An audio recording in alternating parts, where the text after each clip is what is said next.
young to be sitting like an old man, by the way. Oh man, I look 20. My age is 22, but shoot, learned it from my dad. All right, going into potentially final game of the season, what are kind of the thoughts and emotions as you approach this one? Yeah, it's kind of taking it a day at a time. I mean, I've kind of been in this thing for 5 years now. I think this would be game 52 that I would be starting. So it's kind of wild looking back on it. I'm at like 3,300 snaps in my career in college, and kind of like looking at the big picture of things like that. It's kind of crazy, kind of surreal.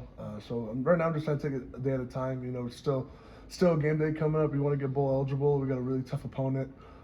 So I think we're excited for the challenge, and just kind of trying to enjoy it a little bit more this last week, because I don't get it's okay, I can get them back next year. You know, this is it. So what would it mean for you to be bowl eligible?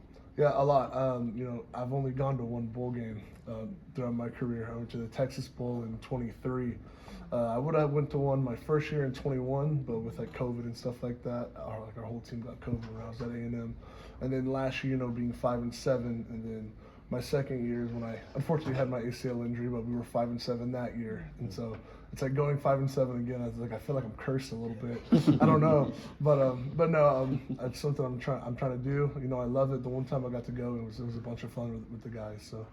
Bryce, the emotions of that, what you just talked about, in addition to senior day, do they help when the ball goes in the air? I mean, can all that stuff add a little extra juice to what you guys are feeling going into kickoff? Yeah, for sure. But, you know, at the end of the day, it's just another game, sure. Right? You know, I mean, a lot of the guys are going to pad up for the last time, but, you know, a lot of the team is going to be doing it again next year.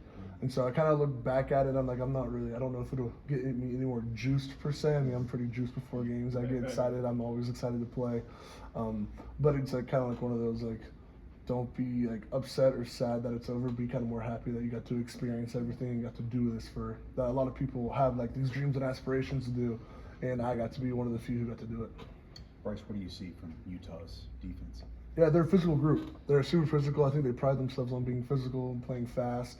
You know, we're watching a lot of film of the K-State game, wondering what K-State did that was different than what anyone else did. I think they put like over 400 yards of rushing on them, and so we're kind of looking at that game, wondering like, what did they do that game? What did K-State do? What was their plan that really set them over the top compared to all the other teams that they've gone against? And so I think we're super excited for the challenge. I mean, they're a top 10 defense, I think, in the country, and so you know we see it as more of a challenge.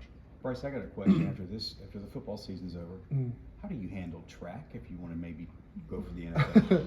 Yeah, I won't be doing track. I think I ran out of eligibility for outdoor. I know I have one still left for indoor, but I think after this is over, I'm fully focused on the NFL, trying to get to that, trying to achieve my childhood dream of playing in the NFL. You guys are in a similar position as last year. You need a win to make a bowl game. What did you learn from that experience last year? What did you say again, sir? What did you learn from that experience last year, meaning a win to kind of make a bowl game in the last game?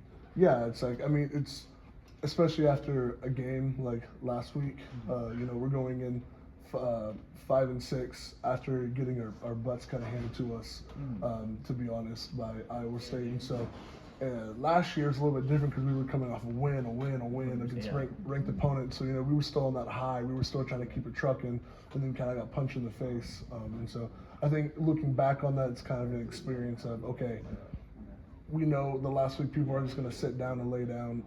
And especially because Utah is one of those teams that are kind of on the bubble of making the playoff, we know they're going to try to make a statement to the playoff committee. And so we got to come in there with our chin straps buckled, shoes tied, ready to go. Obviously, you started your